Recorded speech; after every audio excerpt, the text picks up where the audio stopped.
આપી હતી। એમાં ફર્સ્ટ કયું હતું? મોનેરા, પ્રોટિસ્ટા, ફૂગ, વનસ્પતિ સૃષ્ટિ, પ્રાણી સૃષ્ટિ।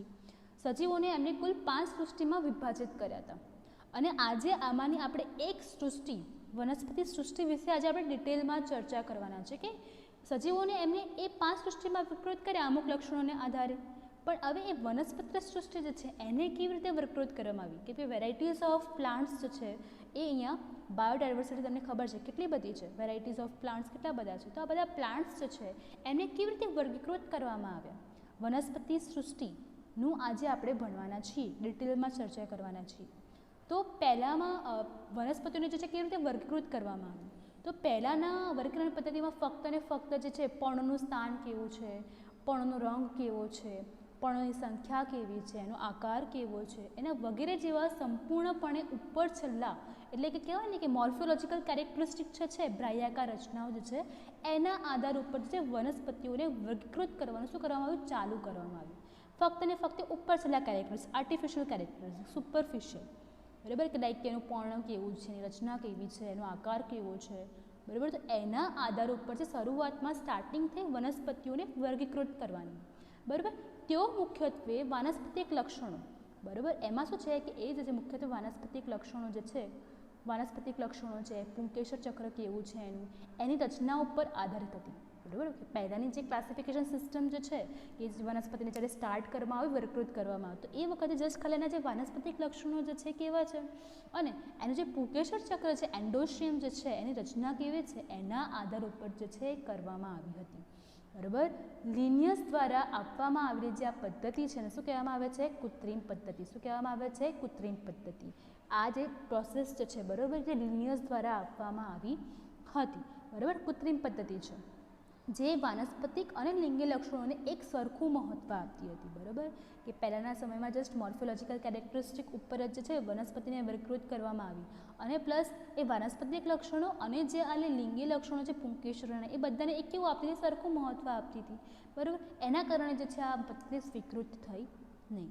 ત્યારબાદ નૈસર્ગિક વર્ગીકરણ પદ્ધતિ, નેચરલ ક્લાસિફિકેશન સિસ્ટમ વિકાસ પામી કે જેમાં સજીવો વચ્ચેના જે છે કુદરતી સંબંધો લાઈક કે પ્રાણી પ્રાકૃતિક સંબંધો કુદરતી સંબંધો જે છે એના ઉપર આધારિત હતી, બરાબર, અને એ જે છે માત્ર બાહ્ય લક્ષણોને અનુસરતી નથી, બરાબર। એટલે જે પહેલાંની જે પ્રોસેસ છે બરાબર ફર્સ્ટ છે કૃત્રિમ પદ્ધતિ કે જેમાં ફક્ત ને ફક્ત એના જે બાહ્યાકાર રચના જે છે કેવા પ્રકારની છે તો એના આધાર ઉપર જ વર્ગીકૃત કરવામાં આવી, પુંકેસરની રચના કેવી છે એના આધાર ઉપર, બીજા કોઈ કેરેક્ટરિસ્ટિક જે છે એને ધ્યાનમાં લીધા નહોતા। પણ જ્યારે નૈસર્ગિક વર્ગીકરણ પદ્ધતિ જે છે એ વિકાસ પામી કે જેમાં સજીવોના એમના પ્રાકૃતિક સંબંધો કેવા છે કે એક વનસ્પતિનું બીજી વનસ્પતિ સાથે સંબંધ કેવા પ્રકારનો છે એના આધાર ઉપર પણ એને ઘણા બધા લક્ષણોના આધાર ઉપર જે આ વર્ગીકરણ પદ્ધતિ જે છે આપવામાં આવી। હવે એવું ક્વેશ્ચન થાય કેવા કેવા લક્ષણોના આધાર ઉપર, તો એની સૂક્ષ્મ સંરચનાઓ કેવી છે, એનું અલ્ટ્રાસ્ટ્રક્ચર કેવા પ્રકારનું છે વનસ્પતિનું, તેમજ એની અંતસ્થ રચના કેવી છે, એનાટોમી કેવી છે, ભ્રૂણવિદ્યા એટલે કે ઇમ્બ્રિયોલોજી કેવી છે, તેમજ પ્લાન્ટ્સ જે છે એમાં કયા કયા પ્રકારના કેમિકલ્સ પ્રેઝન્ટ છે, વનસ્પતિનું રસાયણ વિજ્ઞાન, ફાઇટોકેમિકલ કે ફાઇટોકેમિસ્ટ્રી, એ બધા ખાસા બધા લક્ષણોને આધારે જે છે એ સજીવોને શું કરવામાં આવે? વનસ્પતિ સૃષ્ટિને વર્ગીકૃત કરવામાં આવી, બરાબર। એ પદ્ધતિ કઈ છે? નૈસર્ગિક વર્ગીકરણ પદ્ધતિ છે, બરાબર, ઓકે। અને સપુષ્પી વનસ્પતિઓમાં માટે આવું વર્ગીકરણ George Bentham and Joseph Dalton Hooker દ્વારા આપવામાં આવ્યું હતું, બરાબર। આ જે પદ્ધતિ છે નૈસર્ગિક વર્ગીકરણ પદ્ધતિ એમાં ઘણા બધા લક્ષણોને ધ્યાનમાં રાખીને જે છે આ પ્રોસેસ કરવામાં આવી છે, તો આ પ્રોસેસ છે કયા સાયન્ટિસ્ટે આપ્યું હતું? George Bentham and Joseph Dalton Hooker દ્વારા આપવામાં આવી હતી। કઈ સાલ છે? 1870 થી 1911 અંદર જે છે આ આપવામાં આવ્યું હતું, ક્લિયર, ઓકે। હવે આધુનિક વર્ગીકરણ પદ્ધતિ આ પહેલાંની હતી, હવે નવી અત્યારના સમયમાં જે ચાલી રહી છે કે એના ઉપર કહેવાય ને કે રિસર્ચ થઈ રહી છે ને ઓલ ઓફ ઇટ, તો ઘણી બધી પદ્ધતિઓ એના પછી પણ આવી અને બધું એક્સેપ્ટેબલ વર્ગીકરણ પદ્ધતિ છે કઈ છે? તો એક્સેપ્ટેબલ છે જ્યોર્જ બેન્થમ અને હુકરની છે, બરાબર, અત્યારે બધા સાયન્ટિસ્ટો એને એક્સેપ્ટ કરેલી છે। આધુનિક વર્ગીકરણ પદ્ધતિ એટલે કે એના પછી પણ જેમ જેમ ડેવલપમેન્ટ થયું, જેમ ટેકનોલોજી વધી, જેમ જેમ આપણને ઉદ્વિકાસ વિશે ખબર પડવા માંડી, એનાટોમી વિશે ખબર પડવા માંડી, તો ધીમે ધીમે વિવિધ પ્રકારની જે પદ્ધતિઓ જે છે આવવા માંડી, બરાબર, ઘણી બધી વસ્તુઓનો ઉપયોગ કરવા માંડ્યા વર્ગીકરણને વર્ગીકૃત કરવા માટે, બરાબર, એમાં DNA સ્ટ્રક્ચર કેવું છે ને ઓલ ઓફ ઇટ. જેમ જેમ સાયન્સમાં ડેવલપમેન્ટ થયા એમ એમ અલગ અલગ રીતે જે છે વનસ્પતિઓને વર્ગીકૃત કરવાનું શું કરવામાં આવ્યું, સ્ટાર્ટ કરવામાં આવ્યું. બરાબર, તો આધુનિક વર્ગીકરણ પદ્ધતિ જે છે એને હાલમાં જે છે કઈ છે, જાતિ વિકાસીય વર્ગીકરણ પદ્ધતિ જે છે એ વિવિધ સજીવો વચ્ચે ઉદ્વિકાસીય સંબંધો કેવા છે, લાઈક કે એ આ પ્લાન્ટ જે છે એ પ્લાન્ટમાંથી આ પ્લાન્ટ ઉદ્ભવ્યો છે.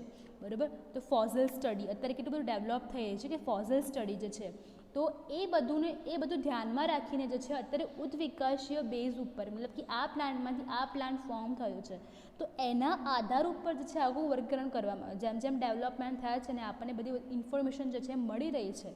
બરાબર, એના આધાર ઉપર જે જાતિ વિકાસ એટલે કે ફાયલોજેનેટિકલ્સ, લાઈક આ પ્લાન્ટ જે છે એ આમાંથી આનું એન્સિસ્ટર આ હશે, આનું એન્સિસ્ટર આ હશે, તો એવી રીતનું જે ક્લાસિફિકેશન સિસ્ટમ જે ડેવલપ થઈ રહ્યું છે, બરાબર, એને શું કહેવામાં આવે, જાતિ વિકાસીય ફાયલોજેનેટિકલ ક્લાસિફિકેશન સિસ્ટમ કહેવામાં આવે છે, કે જે ઇવોલ્યુશન ઉપર બેઝ છે. બરાબર, કયો પ્લાન્ટ શેમાંથી ઉદ્ભવ થયેલો છે. બરાબર, થર્ડ બીજી કે છે સંખ્યાકીય વર્ગીકરણ પદ્ધતિ, ન્યુમેરિકલ ટેક્સોનોમી, કે જેમાં કોમ્પ્યુટરનો ઉપયોગ જે છે સરળતાથી માહિતી મળી રહે છે. ઓકે, કોમ્પ્યુટરનો ઉપયોગ કરવામાં આવે છે અને એના અંદર આપણને સરળતાથી માહિતી મળી રહે છે. તો આનું એક બેસ્ટ એક્ઝામ્પલ છે, ઇટ્સ કોલ્ડ બાયોઇન્ફોર્મેટિક્સ. બાયોઇન્ફોર્મેટિક્સ છે કે જેમાં દરેક વનસ્પતિનો, દરેક પ્લાન્ટ્સનો, દરેક સજીવોનો જે છે ડેટા હોય છે. કેવા પ્રકારનો ડેટા, તો જેનેટિકલ ડેટા હોય છે. It's called bioinformatics. બરાબર, એમાં જેનેટિકલ કોડ શું છે, એનું જીનોમ કયા પ્રકારનું છે, શું સિક્વન્સ છે, એમાં પ્રોટીન્સ કયા કયા છે, એ બધો ડેટા જે છે કોમ્પ્યુટર ઉપર આવેલો હોય છે. બરાબર, હવે એ ડેટાના આધાર ઉપર જે છે, બરાબર, કે સંખ્યાકીય કે ન્યુમેરિકલ ટેક્સોનોમી, કોમ્પ્યુટરનો ઉપયોગ કરીને જે છે બધી જ લાક્ષણિકતાઓને ઓબ્ઝર્વેશન કરી શકો તમે. બરાબર, એના ઉપર આધારિત જે છે એને શું કહેવામાં આવે છે, સંખ્યાકીય વર્ગીકરણ પદ્ધતિ કહેવામાં આવે છે.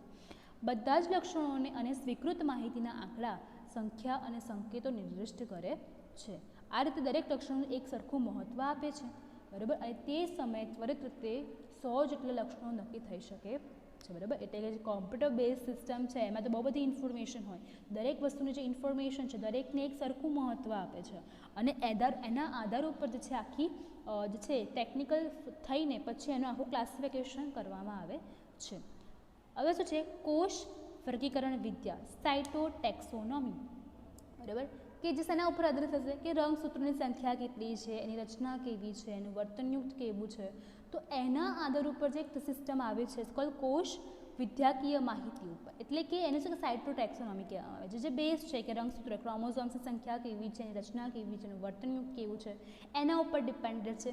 જેમ જેમ ડેવલપમેન્ટ થયા છે એમ એમ આ વસ્તુ છે પોસિબલ થઈ રહી છે. બધું ક્રોમોઝોમની સિક્વન્સીસ કેવી છે, એની રચના કેવી છે, એના આધાર ઉપર પણ વર્ગીકરણ કરવામાં આવે છે સજીવોનું, વનસ્પતિઓનું.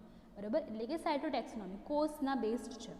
ઓકે, પછી કહે છે રસાયણ વર્ગીકરણ વિદ્યા.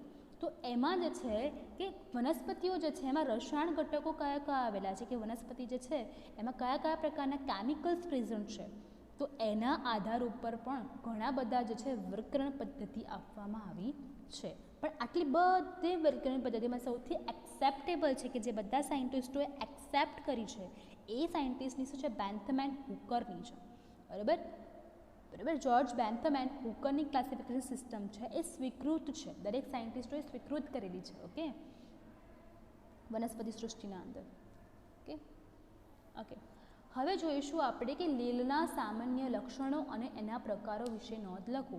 બરાબર, ઓકે, તો વનસ્પતિ સૃષ્ટિ જે છે એમાં મુખ્યત્વે બે, સપુષ્પી વનસ્પતિ અને અપુષ્પી વનસ્પતિ. ઓકે, હું અહીંયા ડ્રો કરું છું, જસ્ટ તમે લખી શકો છો. વનસ્પતિ સૃષ્ટિ જે છે એ જ છે મુખ્યત્વે બે વસ્તુમાં ડિવાઈડ છે, સપુષ્પી અને અપુષ્પી. બરાબર, પુષ્પ ધરાવતી અને પુષ્પ ન ધરાવતી. હવે જે સપુષ્પી વનસ્પતિ છે એ આપણે પછી જોઈશું. ઓકે, હવે અપુષ્પી વિશે ઓકે હું તમને હવે બીજું એનું ચાર્ટ બતાવું છું કે એનું જે વનસ્પતિ સૃષ્ટિ છે એને વર્ગીકૃત જે છે લીલ તરફ જઈએ એ પહેલાં ક્લિયર, જસ્ટ 2 સેકન્ડ. ઓકે, તો વનસ્પતિ સૃષ્ટિ જે છે કુલ બેમાં ડિવાઈડ છે, અપુષ્પી વનસ્પતિ અને સપુષ્પી વનસ્પતિ, ક્રિપ્ટોગેમ્સ એન્ડ ફેનેરોગેમ્સ. ઓકે, અપુષ્પીનું ઇંગ્લિશમાં શું થાય છે મીનિંગ, ક્રિપ્ટોગેમ્સ એન્ડ સપુષ્પીનું ફેનેરોગેમ. ઓકે, હવે જે અપુષ્પી વનસ્પતિ છે કે જે પુષ્પ ધરાવતી નથી, બરાબર, લોઅર કહી શકો, અને જે સપુષ્પી જે હાયર પ્લાન્ટ છે. બરાબર, તો અપુષ્પી વનસ્પતિ જે છે એમાં કુલ 3 ડિવાઈડ કરીએ છીએ અપુષ્પી વનસ્પતિઓને. ફર્સ્ટ છે થેલોફાઇટા, સુકાઈ રચના ધરાવતા, દ્વિઅંગી અને દ્વિઅંગી. ઓકે, બ્રાયોફાઇટા અને ટેરિડોફાઇટા. વનસ્પતિ સૃષ્ટિને કુલ 2 ભાગોમાં વિભાજિત કરે છે, અપુષ્પી અને સપુષ્પી. અપુષ્પી મેં બીજા 3માં ડિવાઈડ કરી છે. કયા કયા? થેલોફાઇટા, દ્વિઅંગી અને દ્વિઅંગી. બરાબર. થેલોફાઇટ એટલે કે જે સુકાઈ રચના ધરાવતા હોય, મતલબ જે વનસ્પતિ જે છે એમાં કોઈ મૂળ, પ્રકાંડ, પર્ણ જેવી કોઈ રચના આવેલી હોય નહીં. ઓકે, સિમ્પલ ફ્લેટેડ સ્ટ્રક્ચર ધરાવતા, ઇટ્સ કોલ્ડ થેલસ સ્ટ્રક્ચર. એને સુકાઈ કહેવામાં આવે. તો એવી કોઈ રચના ધરાવતા હોય, ઇટ્સ કોલ્ડ થેલોફાઇટા. દ્વિઅંગી એટલે કે 2, લાઈક કે મૂળ, પ્રકાંડ અને પર્ણ. વનસ્પતિને જ્યારે આપણે કરીએ ને તો આપણને 3 વસ્તુ યાદ આવે, મૂળ, પ્રકાંડ અને પર્ણ. બરાબર ને? એટલે કે દ્વિઅંગી એટલે કે 2 અંગ આવેલા હોય, મૂળ, પ્રકાંડ, બરાબર, કોઈ 2 અંગ આવેલા હોય તો એ શું કામ આવે છે? દ્વિઅંગી. બ્રાયોફાઇટા, ઇટ્સ કોલ્ડ બ્રાયોફાઇટા. દ્વિઅંગી એટલે ટ્રાયોફાઇટા. બરાબર. તો એ જ છે ટેરિડોફાઇટા, સોરી, દ્વિઅંગી એટલે ટેરિડોફાઇટા. ક્લિયર? હવે જે થેલોફાઇટા જે છે એ કુલ 3માં ડિવાઈડ છે, કે જે હવે આપણે ભણવાના છીએ એકચ્યુઅલી. બરાબર. લીલ વિશે આવ્યું હતું કે લીલ છે શેના અંડર આવે છે? થેલોફાઇટાના અંદર આવે છે. લીલ છે, ફૂગ છે, લાઇકેન છે, બરાબર, એ થેલોફાઇટાના અંદર આવે છે. બિકોઝ એનું જે વેજીટેટિવ સ્ટ્રક્ચર્સ છે, એનું જે સ્ટ્રક્ચર જે છે, બરાબર, એ કેવા પ્રકારનું છે? થેલસ એટલે કે સુકાઈ પ્રકારનું છે એના અંદર. બરાબર. હવે લીલ જે છે એ કુલ કેટલા પ્રકારની છે એ જોઈએ તો લીલ જે છે આપણા તમારા સિલેબસના અંદર કુલ 3 પ્રકારની ભણવાના છીએ. ક્લોરોફાઇસી, ફિયોફાઇસી અને રોડોફાઇસી. ક્લોરોફાઇસી એટલે કે શું? કે જેમાં જે છે રંજક દ્રવ્ય તરીકે શું હોય? ક્લોરોફિલ એ હોય. બરાબર. એટલે રંજક દ્રવ્યો કયા પ્રેઝન્ટ છે એના આધાર ઉપર જેના પ્રકાર પડે છે, ક્લોરોફાઇસી, ફિયોફાઇસી અને રોડોફાઇસી, કે જેના વિશે આજે આપણે ભણવાના છે આ ચેપ્ટરના અંદર. બરાબર. હવે દ્વિઅંગી જે છે એમાં 2 વસ્તુ ભણીશું, લીવરવર્ટ અને મોસ. ઓકે, લીવરવર્ટ શું છે અને મોસ શું છે એના વિશે ભણીશું. ઓકે. અને જે સપુષ્પી વનસ્પતિ છે કે જે પુષ્પ ધરાવતી હોય એ 2માં ડિવાઈડ થઈ છે. કેવી રીતે? અનાવૃત પિત્તધારી વનસ્પતિ અને આવૃત પિત્તધારી વનસ્પતિ. અનાવૃત પિત્તધારી વનસ્પતિ એટલે એવું કે જેમાં બીજ જે છે શું છે? એક આવરણથી આવૃત હોય છે, ઇટ્સ કોલ્ડ અનાવૃત પિત્તધારી વનસ્પતિ. આવૃતમાં કેવું છે? સોરી, અનાવૃત એટલે કે આવૃત હોતા નથી, અને આવૃતમાં કેવું છે કે જે બીજ છે એ આવૃત હોય છે. અનાવૃત પિત્તધારી વનસ્પતિમાં જે છે એ બીજ આવૃત હોતા નથી. બરાબર. એક્ઝામ્પલ તરીકે શું છે અનાવૃત પિત્તધારીનું? એકદળી અને દ્વિદળી. બરાબર. તો આના વિશે આટલા જે વસ્તુ છે એના વિશે આપણે આ ચેપ્ટરના અંદર ભણવાના છીએ. લીલ વિશે ભણીશું અને એના કુલ 3 પ્રકારની લીલ છે એના વિશે ભણવાના છીએ. દ્વિઅંગીમાં લીવરવર્ટ અને મોસ વિશે ભણવાના છીએ, અને તેમજ જે સપુષ્પી વનસ્પતિમાં જે અનાવૃત પિત્તધારી વનસ્પતિ અને આવૃત પિત્તધારી વનસ્પતિ જે છે ઇન્ફોર્મેશન લેવાના છે કે આ પ્રકારના જે વનસ્પતિઓ જે છે એમાં એનું લાઈફ સાયકલ કેવા પ્રકારની હોય છે, એનો ખોરાક કેવા પ્રકારનો હોય છે, કેવી રીતે પોતાનું સ્ટ્રક્ચર કેવા પ્રકારનું હોય છે એના વિશે જે છે ધીમે ધીમે ભણવાના છીએ. તો ફર્સ્ટ સ્ટાર્ટ કરીએ લીલ. તો લીલ જે છે કેવું છે? બધાએ જ ભણ્યું જશે. લીલ જે છે આને શું કહેવામાં આવે છે? ઇંગ્લિશમાં આલ્ગી કહેવામાં આવે છે. શું કહેવામાં આવે છે? આલ્ગી કહેવામાં આવે છે. ઓકે. સુકાઈ રચના, સુકાયક રચના એટલે કે થેલસ સ્ટ્રક્ચર ધરાવે છે. અને શું કહે છે? થેલસ. સુકાઈને શું કહેવામાં આવે છે? ઇંગ્લિશમાં થેલસ કહેવામાં આવે છે. એટલા માટે એને થેલોફાઇટા, ઓકે, થેલોફાઇટાના અંદર એને એન્ટર કરવામાં આવે છે. તો લીલ સુકાઈ રચના ધરાવે છે, અને લીલ જે છે આપણને ક્યાં જોવા મળે છે? જલજ હોય છે. બરાબર ને? બધાએ તળાવમાં લીલ જોઈ હશે. તો લીલ જે છે આપણને પાણીના અંદર જોવા મળે છે. જે ભેજવાળું ઇવન કે તમે તમારો પગ પણ લપસી જાય છે, અમુક ગ્રીનિશ પાર્ટ્સ હોય છે એમાં પથ્થરો ઉપર. જે ભેજવાળા પથ્થરો હોય કે જમીન હોય કે લાકડા હોય તો તેમાં પણ કેટલા અલગ અલગ પ્રકારની જે લીલ જે છે આવેલી હોય છે. એનું રહેઠાણ કઈ જગ્યાએ છે? લીલ ક્યાં જોવા મળે છે આપણને? બરાબર. કેટલીક લીલ જે છે એ ફૂગ સાથે સહજીવન ગુજારે છે, લાઇકેન્સ, બધાને ખબર છે. ઓકે. કેટલીક લીલ જે છે એ ફૂગ સાથે, લાઇકેન્સ છે અને પ્રાણીઓ સાથે પણ, બરાબર, સહજીવન ગુજારતી હોય છે. એટલે કે બંને શું છે? એકબીજા માટે બેનિફિશિયલ છે. તો અમુક પ્રકારના જે લીલ જે છે એ જે ફૂગ સાથે સહજીવન ગુજારે છે, લાઇકેન્સ કહેવામાં આવે છે, પ્રાણીઓ સાથે ગુજારે છે. ઓકે. સંગઠિત થયેલી હોય છે. અમુક પ્રકારની લીલ કેવા હોય છે કે એક કોષીય હોય છે, એક જ કોષથી બનેલી હોય છે. લાઈક એક્ઝામ્પલ શું છે? કેલાડીમોનસ. કે કેલાડીમોનસ એનું એક્ઝામ્પલ છે કે જે એક કોષીય શું છે? લીલ છે, એક જ કોષ ધરાવે છે. વસાહતી. વસાહત એટલે શું? કે લીલ જે છે ને ગ્રુપમાં આવતી હોય, લાઈક ગ્રુપિનિઝમમાં રહેતા હોય, એટલે વોલ્વોક્સ અને વોલ્વર્સ. ઓકે. ઓકે. અને તંતુમય સ્વરૂપે, લાઈક અમુક પ્રકારની લીલ છે કેવા હોય? તંતુમય સ્વરૂપે હોય છે. એના એક્ઝામ્પલ્સ કયા છે? ઓકે. યુલોથ્રિકસ અને સ્પાયરોગાઇરા. ઓકે, યુલોથ્રિકસ અને સ્પાયરોગાયરા. એટલે કે એવું છે કે લીલ જે છે મુખ્યત્વે એક કોષીય પણ હોઈ શકે છે, જૂથમાં પણ રહેતી હોય છે, તંતુમય સ્વરૂપે પણ હોઈ શકે છે. બરાબર, એક કોષીય લીલ જે છે એનું એક્ઝામ્પલ શું છે? કેલાડીમોનસ. વસાહતમાં રહેતી હોય, ગ્રુપમાં રહેતી હોય તો એનું એક્ઝામ્પલ શું છે? વોલ્વોક્સ. બરાબર, તંતુમય છે મતલબ કે એનું જે સ્ટ્રક્ચર જે છે એને કેવું છે? તંતુમય સ્વરૂપે છે. તો એનું એક્ઝામ્પલ શું આવશે? યુલોથ્રિકસ અને સ્પાયરોગાયરા. બરાબર, પ્રજનન કે પ્રજનન કેવી રીતે કરે છે લીલ? તો લિંગી અને અલિંગી પ્રજનન કરે છે લીલ. બરાબર, વાનસ્પતિક પ્રજનન પણ કરે છે. અવખંડન દ્વારા જે છે એ શું કરે છે? વાનસ્પતિક પ્રજનન કરે છે. બરાબર, લિંગી પ્રજનન અને અલિંગી પ્રજનનમાં શું ડિફરન્સ છે એ તમને ખબર હોવી જોઈએ, બિકોઝ તમારા 10thમાં આવી ગયું છે. લિંગી પ્રજનન જે છે એમાં બે opposite sex organism require, okay, એમાં છે બે અપોઝિટ, બે નરજન્યુ અને માદાજન્યુ બંનેની જરૂર હોય છે એ પ્રોસેસમાં. બરાબર, એને શું કહેવાય છે? લિંગી પ્રજનન. બરાબર, જ્યારે અલિંગી પ્રજનનમાં કોઈ એવું હોતું નથી. બરાબર ને? અને વાનસ્પતિક પ્રજનન એટલે શું કે એ જે લીલ જે છે એનો કોઈ એક પાર્ટ છે વાનસ્પતિક મૂળ પ્રકારને પણ કોઈ પણ પાર્ટ છે એના જેવું જ બીજી સંતતિ ઉત્પન્ન કરવા માટે પોસિબિલિટી હોય એનામાંથી, તો એ પ્રકારનું જે પ્રજનન છે શું કહેવામાં આવે છે? વાનસ્પતિક પ્રજનન, જે અવખંડન દ્વારા થાય છે કે દરેક ખંડ જે છે એ સુકાયમાં વિકાસ પામી શકે છે. બરાબર, અલિંગી પ્રજનન જે છે વિવિધ પ્રકારના બીજાણુના સર્જન દ્વારા થાય છે. બરાબર, આમાં જે છે લીલના અંદર જે છે અલિંગી પ્રજનન થાય છે અને જે વિવિધ પ્રકારના બીજાણુ ઉત્પન્ન કરે છે. બરાબર, જેને શું કહેવામાં આવે છે? ચલ બીજાણુઓ કહેવામાં આવે છે. બરાબર, કેવા પ્રકારના બીજાણુ ઉત્પન્ન કરે છે? તો કશાધારી અને ચલાયમાન. કશાધારી જે છે બીજ જે છે કેવા હોય છે? કશા ધરાવતા હોય છે. અને એ જે બીજ જે છે અંકુરિત થાય છે અને નવા છોડ જે છે એમાં પરિણમે છે. બરાબર, એટલે કે જે અલિંગી પ્રજનન છે એમાં શું થાય છે કે લીલમાં અમુક પ્રકારના વિવિધ પ્રકારના બીજાણુનું સર્જન થાય છે. અને જે બીજાણુ હોય છે કેવા હોય છે? ચલિત પ્રકારના હોય છે. અને શું ધરાવે છે? કશા ધરાવે છે. કશા એટલે આ બીજાણુ છે તો કંઈક આવી રચના ધરાવે છે કશા, કે જેના કારણે એ મૂવ થઈ શકે. બરાબર, કે કશાધારી હોય છે. બરાબર, અને બીજાણુઓ, ઓકે, અને એ જે બીજાણુઓ જે ઉત્પન્ન થાય છે, બરાબર, એ જે છે એ અંકુરિત થઈને નવા છોડમાં પરિણમે છે. તો આ પ્રકારનું જે પ્રજનન જે છે એને કહેવામાં આવે છે અલિંગી પ્રજનન કહે છે, કે જે કલ્ચર બીજાણુઓ દ્વારા થાય છે. લિંગી પ્રજનન એટલે કેવું કે બે જન્યુઓના જોડાણ દ્વારા થાય, નર અને માદા.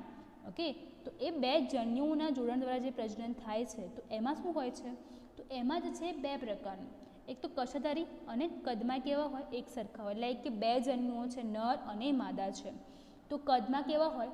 સરખા હોય. બંનેની શેપ કેવું હોય? સેમ હોય. અને કેવું હોય કે કશાધારી હોય. બંને કેવા હોય? ચલિત હોય. બરાબર, તો એનું એક્ઝામ્પલ્સ કેવું છે? કેલાડીમોનસ. તો કેલાડીમોનસ જે છે એમાં લિંગી પ્રજનન જોવા મળે છે, પણ એના જે જન્યુ ઉત્પન્ન કરે છે, ઓકે, તો એ કેવા છે? બંને કદમાં કેવા છે? સરખા છે, એક સરખા છે, અને બંને કેવા છે? ચલિત છે, કશાધારી છે. કશાધારી જે છે એ શું કરે છે? એમાં ચલિતતા બક્ષે છે. બરાબર, એનું એક્ઝામ્પલ કયું છે? કેલાડીમોનસ. સેકન્ડ છે કશાવિહીન, અચલિત. ચલિત હોતા નથી અને કદમાં કેવા હોય? એક સરખા હોય. બરાબર, કશાવિહીન છે, બંને કેવા છે? કશાવિહીન છે. બરાબર, અચલિત છે અને કદમાં કેવા હોય? એક સરખા હોય. એ શું છે? એનું શું છે એક્ઝામ્પલ? સ્પાયરોગાયરા અને સમજન્યુક પ્રકારના પ્રજનન કહેવામાં આવે છે. બરાબર, કદમાં એક બંને કેવા છે? સરખા જ છે, પણ એક શું છે? કશાધારી છે અને કેવું છે? કશાવિહીન છે. તો આ બધા છે ને એક્ઝામમાં તમારે આવા ક્વેશ્ચન પૂછી શકે, કશાધારી, ચલિત અને કદમાં એક સરખા હોય એનું એક્ઝામ્પલ આપો. બરાબર, શું આવે? કેલાડીમોનસ આવે. કશાવિહીન હોય અને કદમાં એક સરખા હોય, અચલિત હોય, તો એનું એક્ઝામ્પલ શું આવે છે? સ્પાયરોગાયરા. ક્લિયર? તો આ એક્ઝામ્પલ છે તમારે યાદ રાખવાના છે. ઓકે, હવે કેટલાક લીલમાં અમુક પ્રકારની જાતિઓ એવા હોય છે, લાઈક જે જન્યુ ઉત્પન્ન કરે છે, જે કદમાં કેવા હોય? અસમાન હોય. બે જન્યુઓનું જોડાણ થાય છે, શું કહેવામાં આવે છે? અસમજન્યુક કહેવામાં આવે છે. તમે આપણે એક્ઝામ્પલ જોયા કે એમાં બંને કેવા જન્યુઓ કેવા હતા? એક સરખા કદમાં હતા, ઇટ્સ કોલ્ડ સમજન્યુ. બરાબર, અને અમુક પ્રકારની જે લીલની જે જાતિઓ જે છે, બરાબર, એમાં કેવા કે કદમાં અસમાન પ્રકારના, એક નાનું એક મોટું, બરાબર, એવા બે અલગ અલગ જન્યુઓ ઉત્પન્ન થાય છે. બરાબર, તો આ પ્રકારનું જે પ્રજનન છે એને શું કહેવામાં આવે છે? અસમજન્યુક. અને પેલું જે હતું બંને સરખા હતા, ઇટ્સ કોલ્ડ સમજન્યુક પ્રકારનું છે. બરાબર, હવે આ થઈ ગયું આટલી વાત. હવે બે જન્યુઓ જે ફોર્મ થાય છે, બરાબર, એક મોટો હોય છે, બરાબર, અને અચલિત હોય છે, સ્થાયી હોય છે, અને જે માદા જન્યુ તરીકે ઓળખવામાં આવે છે. અને જે નાનો અને ચલિત હોય છે, અસ્થાયી હોય છે, નર જન્યુના જોડાણ થાય છે. જેને શું કહેવામાં આવે છે? અંડજન્યુક પ્રકારનું પ્રજનન કહે છે. એટલે કે આ જ છે બરાબર કે એક કેવો છે? મોટો છે અને આ કેવો છે? માદાજન્યુ છે, સ્થાયી છે બરાબર, ચલિત છે નહીં. અને બીજો કેવો છે? નાનો છે પણ કેવો છે? કશાવાળો છે, ચલિત છે. શું છે? ચલિત છે. હવે આ બંને વચ્ચે જો ફલન થાય બરાબર તો આ જે છે કયા પ્રકારનું પ્રજનન કહેવાય છે? ઓઓગેમસ અથવા તો અંડજન્યુક પ્રકારનું પ્રજનન કહે છે. અને આવા પ્રકારનું જે પ્રજનન છે એ વોલ્વોક્સ અને ફ્યુકસના અંદર જોવા મળે છે. આ બધા એક્ઝામ્પલ્સ છે લીલના. Volvox, ફ્યુકસ, spirogyra, યુલોથ્રોકિસ. ઓકે, તો બધા શું છે? એના એક્ઝામ્પલ્સ તમારે યાદ રાખવા પડશે બરાબર. હવે આ જે લીલ જે છે એની ઉપયોગિતા શું છે એ જોઈ લઈએ. અરે તો લીલ જે છે પૃથ્વી ઉપર લગભગ કુલ CO2ના અડધા CO2નું શું કરે છે? સ્થાપન કરવા માટે જે છે પ્રકાશ સંશ્લેષી લીલ દ્વારા થાય છે. પૃથ્વી ઉપરના કુલ લગભગ જે છે પૃથ્વીના 50%થી વધુ કે CO2ના અડધા સ્થાપન જે છે એ પ્રકાશ સંશ્લેષી લીલ દ્વારા થાય છે. CO2નું સ્થાપન કરે છે વનસ્પતિ બરાબર. જે પ્રકાશ સંશ્લેષી લીલ જે છે કુલ CO2ના જે અડધું CO2 જે છે એનું સ્થાપન કરવાનું જે કાર્ય છે કોણ કરે છે? લીલ કરે છે. મતલબ ગ્લોબલ વોર્મિંગ જે છે એના માટે શું છે? રિક્વાયર છે. ઓફકોર્સ કે વનસ્પતિનું શું કામ છે? CO2નું જ્યારે શ્વસનની ક્રિયા કરતી હોય વનસ્પતિ ત્યારે એ વખતે O2 લે છે, પણ જ્યારે પ્રકાશ સંશ્લેષણની ક્રિયા કરે છે ત્યારે CO2 એ ગ્રહણ કરે છે. વાતાવરણમાં જે કાર્બન ડાયોક્સાઇડનું જે પ્રમાણ વધી રહ્યું છે બરાબર એને બેલેન્સ કરવાનું જે કાર્ય છે કોણ કરે છે? વનસ્પતિઓ કરે છે. તો એનું જે અડધું જે છે આ લીલ કરે છે બરાબર. એ જે છે લગભગ પૃથ્વી ઉપરના લગભગ કુલ CO2ના જે અડધા CO2 જે છે એનું સ્થાપન કરવાનું જે કાર્ય છે પ્રકાશ સંશ્લેષી લીલ દ્વારા થાય છે. આ એની ઉપયોગિતા છે બરાબર. O2નું પ્રમાણ પણ પર્યાવરણમાં વધારે છે. O2નું પ્રમાણ પણ વધારે છે પણ ઓફકોર્સ એ પ્રકાશ સંશ્લેષણની ક્રિયા કરે CO2નું સ્થાપન કરે તો ઓફકોર્સ એટલું O2નું પ્રમાણ શું કરે છે? વધારે છે. એટલે જ બધા કહે છે પ્લાન્ટ્સ ગ્રો થવા જોઈએ બરાબર. પ્રાથમિક ઉત્પાદકો છે. પ્રાથમિક કેવા છે? ઉત્પાદકો છે. પોતાનો ખોરાક જાતે બનાવે છે અને એમાંથી જે છે બીજા બધા ખોરાક જે છે લે છે. ફર્સ્ટ જે છે શું કરે છે? પ્રાથમિક ઉત્પાદકો છે. પોતાનો ખોરાક જાતે બનાવે છે. અને બધા જ જલીય પ્રાણીઓ જે છે એના પોષણ ચક્રમાં શું છે? એના આધાર સ્તંભ છે. ઓકે, મોસ્ટલી લીલ જે છે એ પ્રાણીમાં આવેલી હોય છે. જે જલીય અને અંદર રહેલા છે પ્રાણીઓ બરાબર એના માટેનો પોષણ ચક્ર બરાબર. ને બધાને ખબર છે કે જે વનસ્પતિ ખોરાક બનાવે છે તો બધા જ ઇકોલોજીના અંદર ભણ્યા હશો. વનસ્પતિ ખોરાક બનાવે છે એ ખોરાક જે છે તૃણાહારી પ્રાણીઓ ખાય છે. તૃણાહારી પ્રાણીઓ જે છે માંસાહારી પ્રાણીઓ ખાય છે. અને આખું આ સાયકલ જે ચાલ્યા કરે છે ખોરાકનું કે પોષણ ચક્ર કહેવાય. વનસ્પતિ ખોરાક બનાવે એ વનસ્પતિનો ખોરાક તરીકે ઉપયોગ કોણ કરે? તૃણાહારી પ્રાણીઓ કરે. તૃણાહારી પ્રાણીનો ઉપયોગ કોણ કરે? આ જે શક્તિ જે છે એનર્જીનું ગ્રાફ એનર્જીનો જે છે એ બી ચાલ્યા કરે છે અને ઉર્જા પણ ચાલ્યા કરે છે અને પ્લસ પોષણનો જે ચક્ર જે છે એ પણ ચાલ્યા કરે છે. અને આ શું છે કે પ્રારંભિક ઉત્પાદકો છે. વનસ્પતિ હોત જો વનસ્પતિ ના હોત તો તૃણાહારી પ્રાણીઓ ખોરાક ક્યાંથી ખાત? તૃણાહારી પ્રાણીઓ ખોરાક ના ખાત તો માંસાહારી ઉપર ડિપેન્ડ છે. બધા એકબીજા ઉપર ડિપેન્ડેડ છે બધી વસ્તુઓ. અને આ જે લીલ છે અથવા પ્રાથમિક જે પ્રાથમિક કેવા છે? ઉત્પાદકો છે બરાબર. પોરફાયરા, લેમિનારી અને સરગાસમ જેવી ખારા પાણીની લગભગ 70% જાતિઓ ખોરાક તરીકે ઉપયોગી છે. અમુક પ્રકારની લીલ છે જે ખારા પાણીમાં જોવા મળે છે લાઈક પોરોફાયરા, લેમિનારિયા જે છે અને સરગાસમ જેવી લીલ જે છે એ ખારા પાણીની અંદર જોવા મળે છે કે જે શેના તરીકે ઉપયોગી છે? 70 જેટલી જાતિઓ આવે છે જે ખોરાક તરીકે ઉપયોગી છે. Okay, C food. દરિયાઈ બદામી અને રાતી લીલ જે છે લીલું વધુ માત્રામાં હાઇડ્રોક્લોરાઇડ્સ જીલ ગ્રાહક કલીલ પદાર્થ ઉત્પન્ન કરે છે. ઓકે, દરિયાઈ જે બદામી લીલ જે છે બરાબર અને રાતી લીલ છે કે એ જે છે હાઇડ્રોક્લોરાઇડ્સ એટલે કે જલગ્રાહક કલિક પદાર્થ ઉત્પન્ન કરે છે. ઉદાહરણ તરીકે જે છે કયું એક્ઝામ્પલ છે કે આલ્જીન અને કેરોજીન. કે એ જે છે અમુક પ્રકારની લીલ જે છે એ હાઇડ્રોક્લોરાઇડ જલગ્રાહક કલિલ પદાર્થ ઉત્પન્ન કરે છે. એ કયું છે? આલ્જીન અને કેરોજીન. ઓકે, તો એ અગર બનાવવામાં જેલી બનાવવામાં ઓકે તો એના બનાવવા માટે ઉપયોગી હોય છે. જે સૂક્ષ્મ જીવાણુથી વૃદ્ધિ આઈસ્ક્રીમ તથા જેલીની બનાવટમાં શું છે? ઉપયોગી હોય છે. ક્લિયર? તો આ શું થઈ ગઈ? એની ઉપયોગિતા થઈ ગઈ. બીજું એક લાસ્ટ બાકી છે. Okay, yes. તો ક્લેરોલા અને સ્પાયરુલિના એક કોષીય પ્રોટીન સબળ લીલ છે બરાબર. આ જ છે એક પ્રોટીન સબળ લીલ છે અને બે પ્રકારની જે લીલ છે સ્પાયરુલિના અને ક્લોરેલા તો એ જે છે એક કોષીય લીલ છે ને કેવી છે, પ્રોટીનથી ભરપૂર છે. હવે આ લીલનો ઉપયોગ જે છે કોણ કરે છે, જે અવકાશયાત્રી હોય છે, બરાબર, એમના પૂરક આહાર તરીકે એનો શું કરતા હોય છે, ઉપયોગ કરતા હોય છે. આ એનું શું છે, ઉપયોગિતા જે છે અમુક પ્રકારની. ઇવન કે આના સિવાય પણ ખાસી બધી ઉપયોગિતા હોય છે લીલની, બરાબર. મેઇન ઉપયોગિતા છે કે એ જ છે આપણે ગ્લોબલ વોર્મિંગને કંટ્રોલ કરે છે. પોલ્યુટેડ જે આપણું જે એન્વાયરમેન્ટ થઈ ગયું છે, CO2નું જે પ્રમાણ વધી રહ્યું છે, એને એક તો ડિક્રીઝ કરવાનું જે કામ જે છે મેઇન વર્ક જે છે એ કરે છે, બરાબર. એની ઉપયોગિતા વધારે એની છે. ઓકે. અને હવે આના પછી જે નેક્સ્ટ લેક્ચર છે એમાં આપણે બીજી 3 લીલ વિશે ભણવાના છીએ એકચ્યુઅલી. ક્લોરોફાઇસી એટલે કે જે હરિત લીલ, જે ગ્રીન કલરની હોય છે, બરાબર. પછી સેકન્ડ છે કઈ છે, તો એ જે છે 2 મિનિટ, યસ, ઇટ્સ કોલ્ડ ફિયોફાઇસા, બરાબર, એટલે કે જે બ્રાઉન લીલ હોય છે. અને ત્રીજી જે છે કઈ છે, રોડોફાઇટા, લાલ લીલ, બરાબર ને, રોડોફાઇસી, બરાબર, કે જે રેડ આલ્ગી છે. એ 3 આલ્ગી વિશે જે છે આના પછીનો જે લેક્ચર જે છે એમાં આપણે કન્ટિન્યુ કરીશું. Thank you for the watching.